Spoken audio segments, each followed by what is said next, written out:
I wanna be a billionaire. I ain't getting no sleep till I see $1 million every week. I wanna be a billionaire. I ain't getting no sleep till I see $1 billion every week. I wanna be a billionaire. Billionaire. I wanna be a billionaire. Billionaire. Ladies and gentlemen, how you doing? Welcome to another episode of Sleep is for Billionaires, the podcast. I am your host, Johnny Vegas. Now today, I got a special guest on my show. Ladies and gentlemen, you are in for a treat. And artists, you better take some notes, because right now I got a sports and entertainment attorney. His name is Matt BUSER. What's going on, King? Pleasure to be here. Man, finally, we made it, Finally. I know. A couple cancellations, a couple of things moving around, but we're here. Right, yes. And I'm glad you came through the show. You know, I know you don't really know me for a hole in the wall, but you took the time today to contribute to my dream, and I appreciate you for that. Hey, I'm happy to be here. That's what's up, man. Thank you. So pretty much, man, the show's about getting insider information for those looking to be in your position. And you as an entertainment lawyer, you know, a sports attorney, I kind of wanted to get the inside scoop on, you know, what clients should expect from you. But before we even get to that, where you from? Born and raised in Atlanta, Georgia. Okay. Decatur, where it's greater. Hey. Went to UGA for undergraduate, then moved to Miami in 2008 for law school. Nice. I spent some time in Tampa. I was actually there for 11 years. Nice. Yeah. You like it? I love Tampa, man. What? Tampa is where I like being by the ocean. Yeah. Okay? You know, if Atlanta had an ocean, I probably wouldn't have left. Man, we're all New Yorkers. We always retire in Florida, so that's what. Of course. Because I grew up in New York, and then went to Jersey, and then my family moved to Florida. We was out there, but I wasn't ready to retire and put it all down. That's why I came to LA. You know, they still out there chilling, living the dream on the beach and all of that. Right. You know what I'm saying? But now that's cool, man. So Atlanta, man. So you were doing your thing out there. So tell me, No, actually, I wasn't. Because I went straight from high school to undergrad, and then went right down to Miami. So my feet got wet in Miami, South Florida.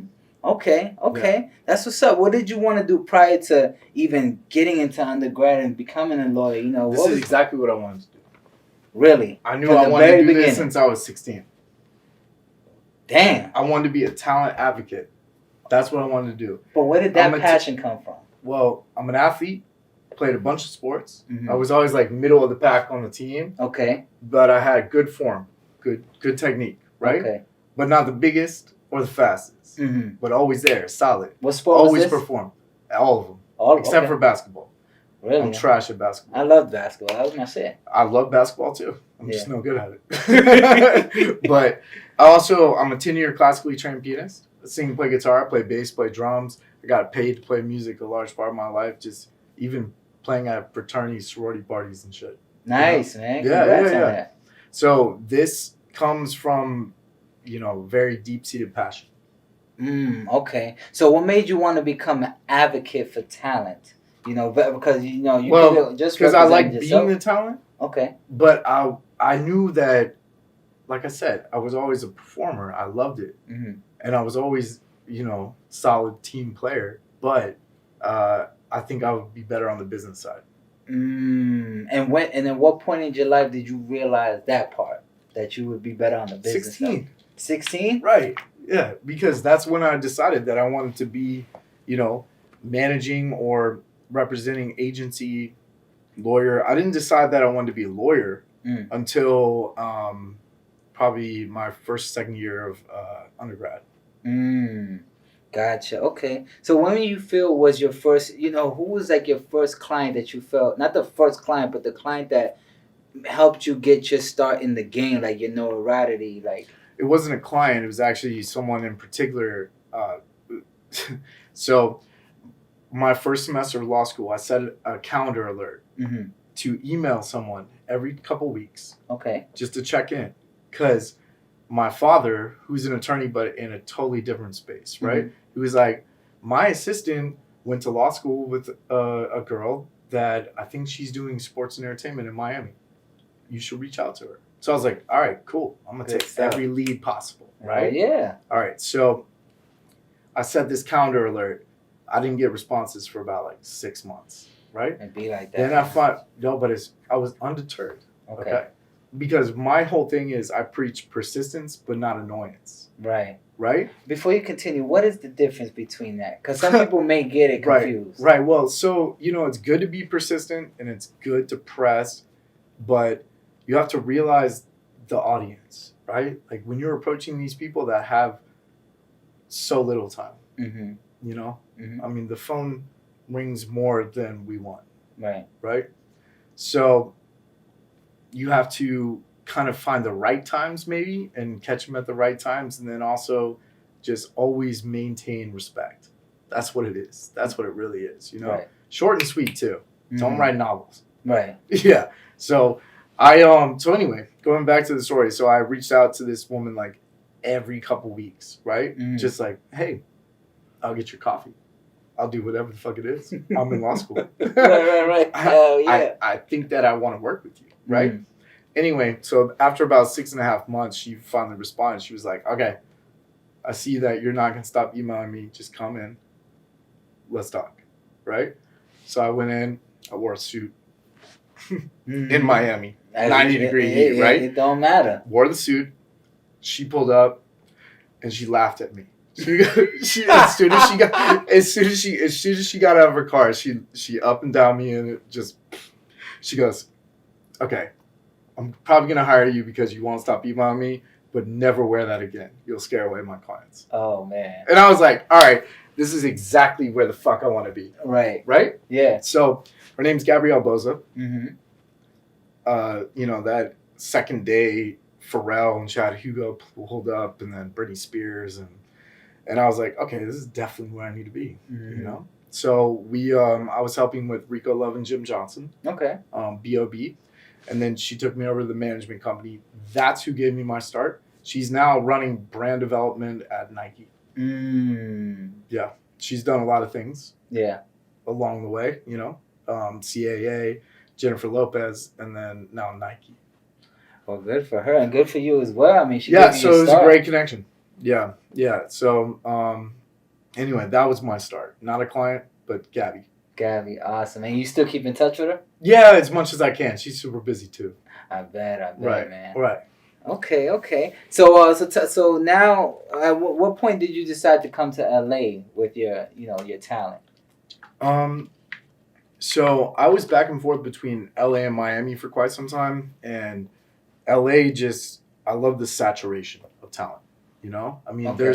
and also the proximity of buildings. You know, I can go to 5 record labels, 2 publishing companies, you know, a magazine and a film studio in one day. Yeah, all in on a the few same block, blocks. probably. Yeah. Right. So, you know, realizing that saturation and coming out here more and more, that's when I started being here more full time. So yeah, that was like a few years ago. Yeah, it was like a lot of leads pretty much here for you. Yeah. Well, my business is still strong in the other cities. You know?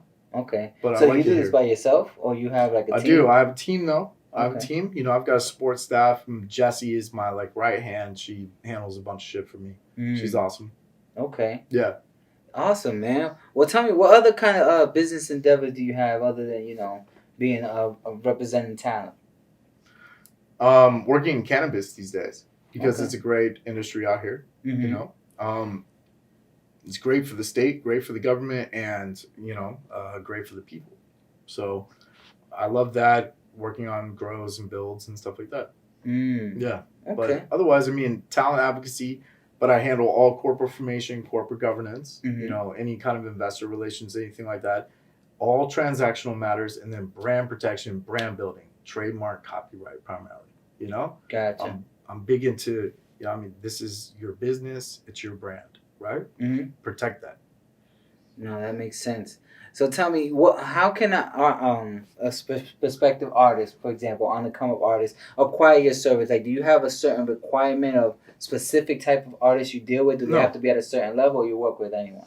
No, I won't work with anyone, but I will work with people in whatever level of their career they're at. Okay, that is not the biggest concern to me. The biggest concern to me is that I deliver respect, I deliver great results, I demand equal respect. You know, so there have been people that haven't given that, and we don't work together anymore. And then the ones that I continue to work with, regardless of where they're at in their careers, and we'll work out fees and stuff. I like to, this is why I work for myself. I'm able to set my business model, right? I'm able to work with the people I want to work with.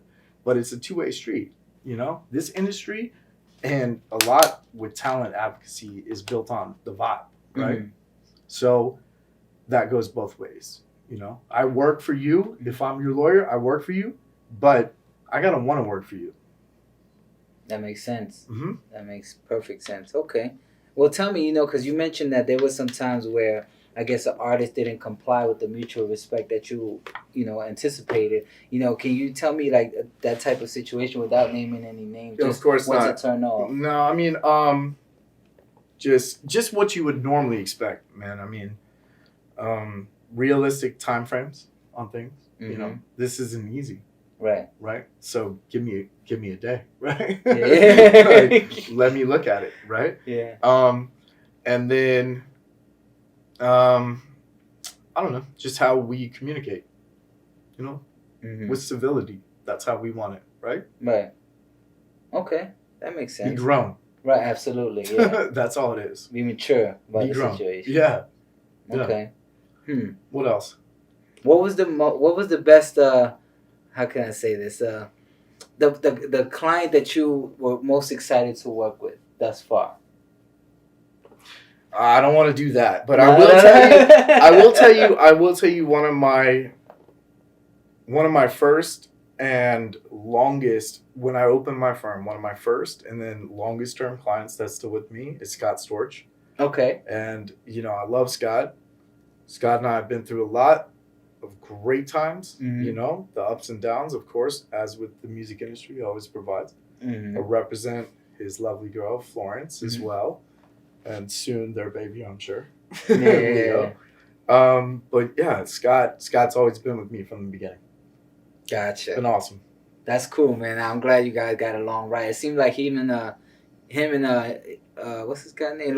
Steve Lobel. They do a lot of work together, and they've been together for a long time. I like to see people that's been, together and growing, as far as business endeavors, because you don't really see that often. Yeah, Steve's been an integral part of the movement with Scott, and just absolutely a blessing for Scott.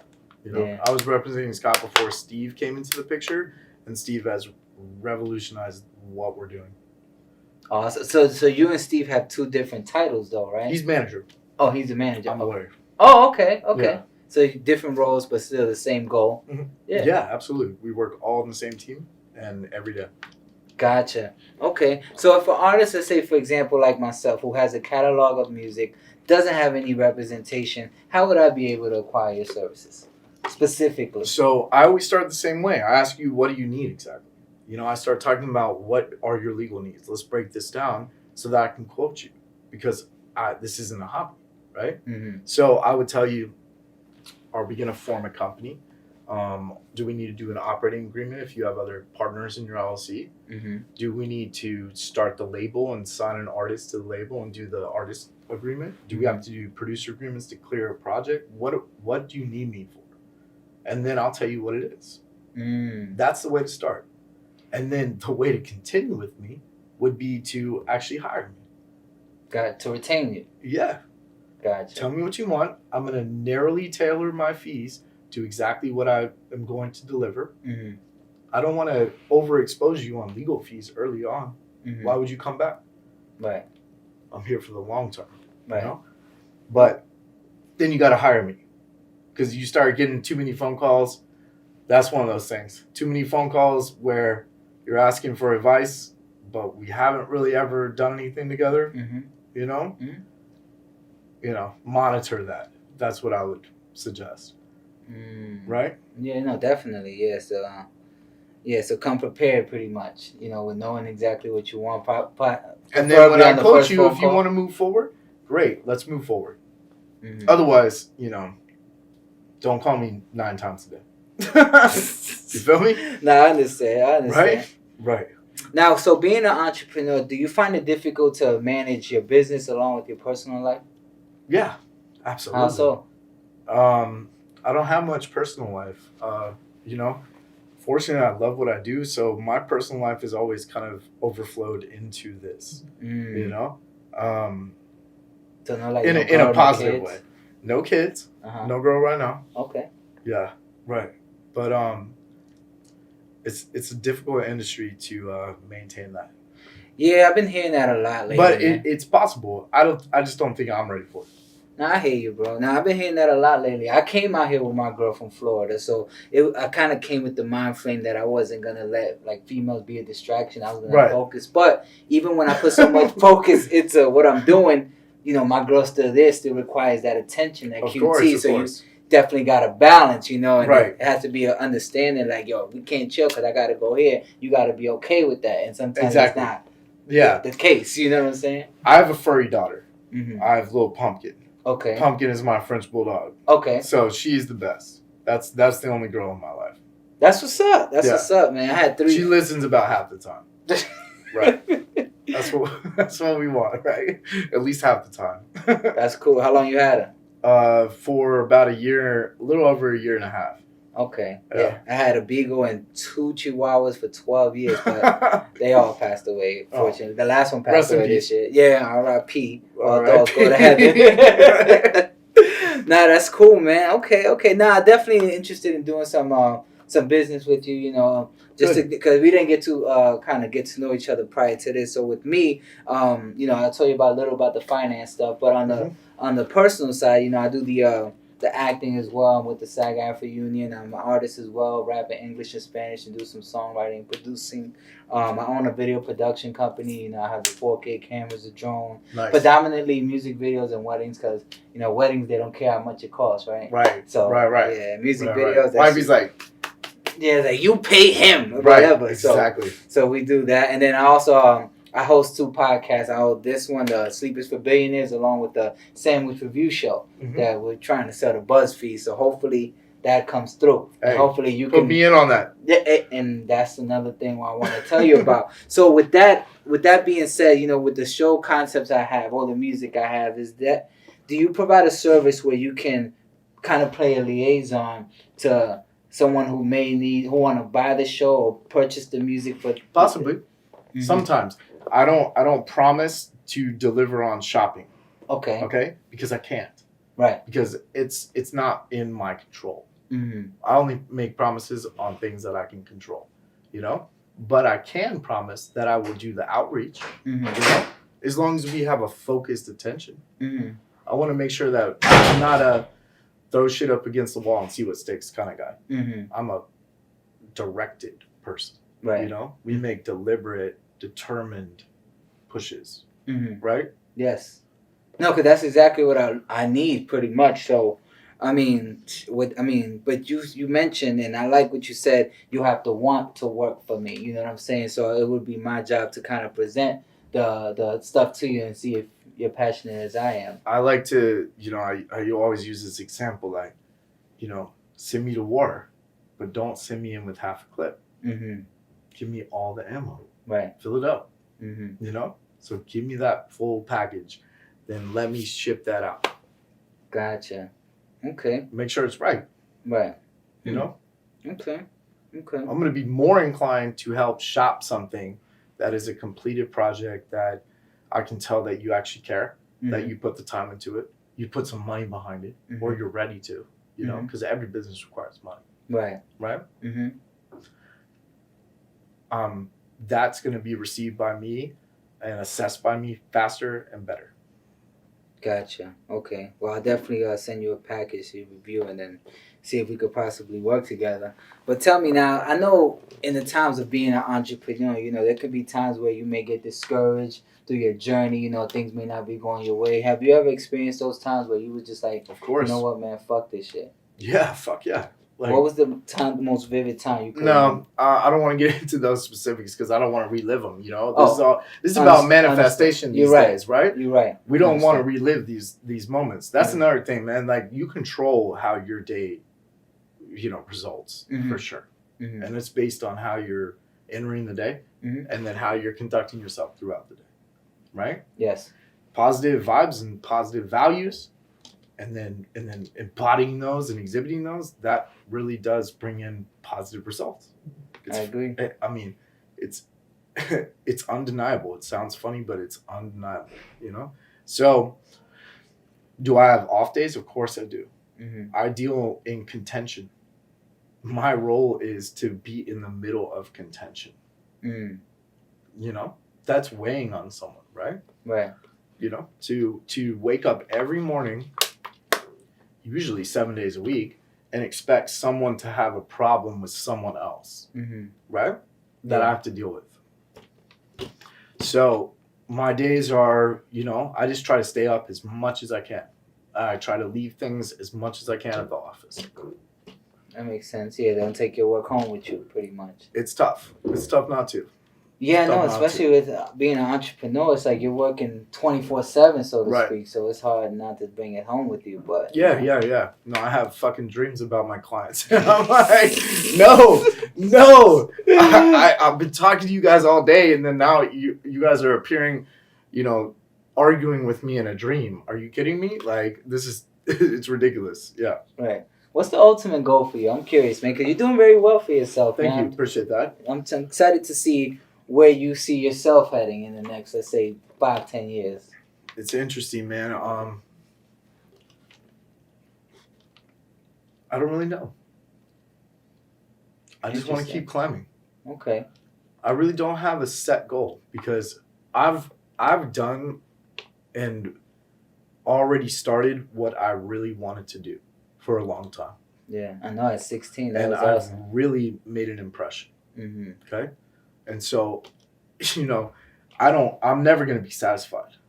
I'll be satisfied when I'm dead, right? I'll sleep when I'm dead, right? Yeah. But I will tell you that I'm proud of what I've done thus far, and you know, as far as where I can take it anywhere. I just want to keep being happy. That's all. And you're happy now? I am. That's good, man. I'm glad that you're happy and that you make your clients happy. And it's try. It's good to work with people that like what they do and are happy in their space, because then you kind of inherit their, you know, bullshit pretty much, you know, in business when that's not even called for. No, I mean, this makes me want to wake up and do this and get up and be on these phone calls and send all these emails and review all these documents. This is what makes me want to do it. You know? So for someone who wants to get into, you know, a talent advocacy, what advice can you give to them to, you know, actually get motivated to get started and stay in it to win it? Be out there. I mean, you're not going to get clients unless people know who you are. That's I don't really need to say anything else. That really is the bottom line, you know? Yeah. The only way that you're going to maintain clients is if you deliver. And the only way you're going to get clients, even if you're out there, is if you have a good reputation. So there's a lot of things that feed into what I said, but that's the bottom line. Be out there, be known. But be known for being good. Okay. Well, that's good, man. Well, shit. I mean, I don't have any more questions, man. Like I said, it was great to be here. It's great to have you, man. Yeah. Like I said, thank you for coming through. I know it took a while to make it happen, but we finally made it happen. And, you know, let the people know where they can acquire your services or, you know. Sure. Reach out to me, BUSER ESQ on Instagram. It's at MATTBUSER ESQ. That's it. There it is. Stay tuned for more episodes to come. This was Sleep is for Billionaires, the podcast. I am your host, Johnny Vegas, Matt BUSER. Stay tuned for more episodes to come. Thank you for watching. See you later.